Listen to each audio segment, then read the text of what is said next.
محنت و سرمایہ دنیا میں سفارہ ہو گئے۔ دیکھیے ہوتا ہے کس کس کی تمناؤں کا خون۔ حکمت و تدبیر سے یہ فتنہ اشوک خیز ٹل نہیں سکتا۔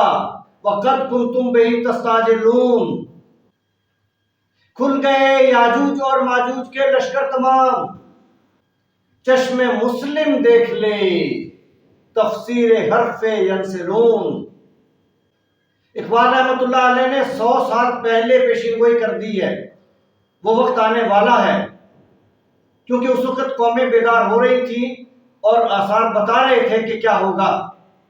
وہ وقت آئے گا، بہت سی قوموں کی تمناؤں کا خون ہوگا، بہت سی قومیں زیر و زبر ہو جائیں گی، اور یہ فتنہ اشوک خیز ہو کے رہے گا، ٹل نہیں سکتا ہے۔ وہ محشر کا سما بن کے رہے گا، اور اس کا نشانہ کون ہوگا؟ قتل عام کس کا ہوگا؟ خون کس کا بہے گا؟ ظلم کس پہ ہوگا؟ نام و نشان کس کا مٹے گا؟ کھل گئے یاجوج اور ماجوج کے لشکر تمام۔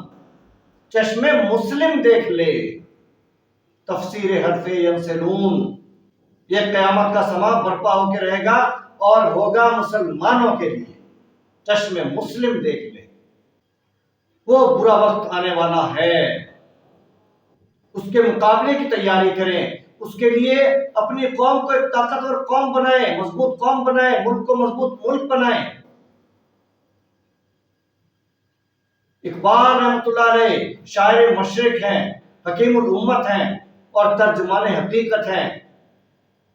انہوں نے جو پیشین گوئی کی ہے، اس وقت حالات بالکل اسی طرف جا رہے ہیں۔ ہمیں اپنی نسلوں کی، اپنے ملک کی، اپنی قوم کی، اپنے مستقبل کی فکر کرنی چاہیے، کیونکہ وہ وقت شاید قریب آ رہا ہے کہ جب یہ پیشین گوئی پوری ہو جائے گی اور بہت برا منظر ہوگا۔